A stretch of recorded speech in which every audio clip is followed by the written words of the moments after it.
सनातन संस्कृति हमारी पहचान। सब्सक्राइब करें सेक्रेड सनातनी। मेरा प्रणाम। मैं शालिनी आप सभी का अपने YouTube चैनल सेक्रेड सनातनी पर हार्दिक स्वागत करती हूँ।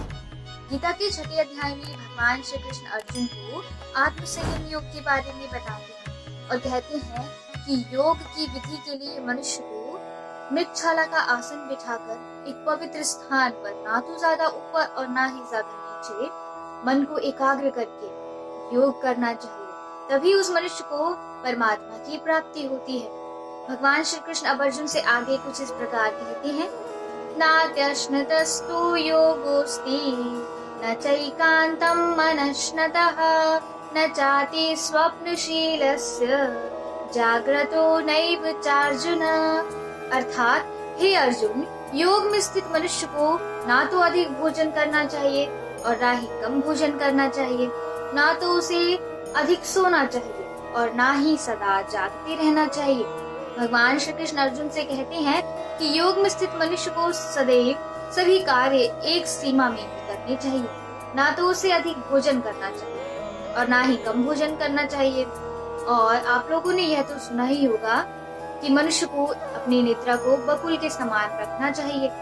भगवान श्री कृष्ण अब अर्जुन से आगे कुछ इस प्रकार कहते हैं, युक्ताहार विहारस्य युक्त चेष्टस्य कर्मसु युक्त स्वप्नावबोधस्य योगो भवति दुःखः।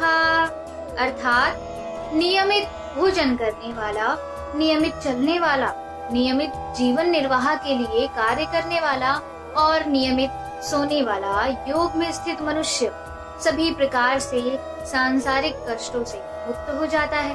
भगवान श्री कृष्ण अर्जुन से कहते हैं कि जो मनुष्य अपने नियम अनुसार चलता है, यानी सभी कार्य नियमित रूप से करता है, नियमित रूप से सोता है, खाता है, अधिक भोजन नहीं करता है, वह मनुष्य सदैव जो सांसारिक कष्ट हैं उन सबसे मुक्त हो जाता है। भगवान श्री कृष्ण अर्जुन से आगे कहते हैं, यदा विनियतं चित्तम् आत्मन्येवावतिष्ठिते निष्क्रियः सर्वकामेभ्यो युक्त इत्युच्यते तदा। अर्थात योग में स्थित मनुष्य को योग के अभ्यास द्वारा विशेष रूप से मन जब आत्मा में स्थित परमात्मा में ही विलीन हो जाता है, तब वह सभी प्रकार से सांसारिक इच्छाओं से मुक्त हो जाता है और उस समय वह पूर्ण रूप से योग में स्थिर कहलाता है।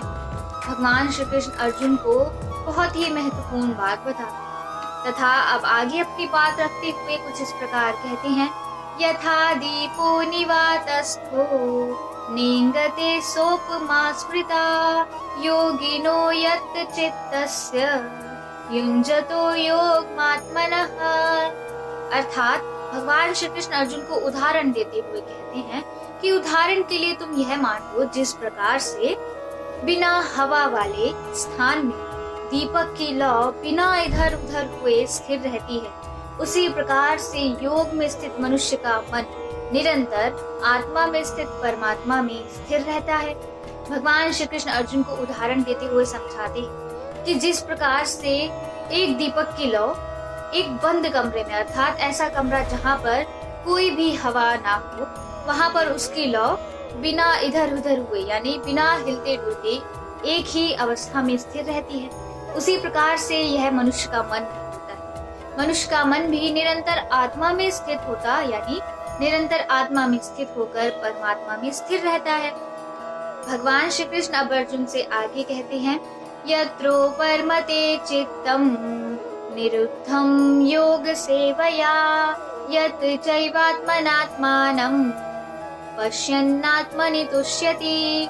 अर्थात भगवान श्री कृष्ण अर्जुन को उपदेश देते हुए कहते हैं कि योग के अभ्यास द्वारा किसी भी अवस्था में सभी प्रकार से मानसिक गतिविधियां रुक जाती हैं और उसी अवस्था में मनुष्य अपनी ही आत्मा में परमात्मा को साक्षात्कार करके अपनी ही आत्मा में पूर्ण संतुष्ट रहता है। भगवान श्री कृष्ण अर्जुन को योग में स्थित होने के लक्षण बताते हैं और उससे पूर्व भगवान श्री कृष्ण अर्जुन को योग में स्थित होने की विधि भी बताते हैं। भगवान श्री कृष्ण अर्जुन को कुछ इस प्रकार से उपदेश देते हैं, आशा करती हूँ आप सभी को आज की वीडियो बहुत ही ज्ञानवर्धक लगी होगी और आपको आज के इस ज्ञान से बहुत कुछ सीखने को मिला होगा। अत्यधिक जानकारी के लिए आप हमारे इंस्टा, ट्विटर और फेसबुक के पेज को फॉलो कर सकते हैं, जिसका लिंक आपको इस वीडियो के डिस्क्रिप्शन बॉक्स में मिल जाएगा। अगर आपने मेरे YouTube चैनल को सब्सक्राइब नहीं किया है तो कृपया करके मेरे YouTube चैनल को जरूर से जरूर सब्सक्राइब कर लीजिए और हाँ, मेरे YouTube चैनल को शेयर भी कर दीजिए ताकि उन तक भी गीता का महत्वपूर्ण ज्ञान पहुंच सके। अपना ख्याल रखिए और अपने परिवार वालों का ख्याल रखिए। मिलेंगे अगली वीडियो में, तब तक के लिए जय श्री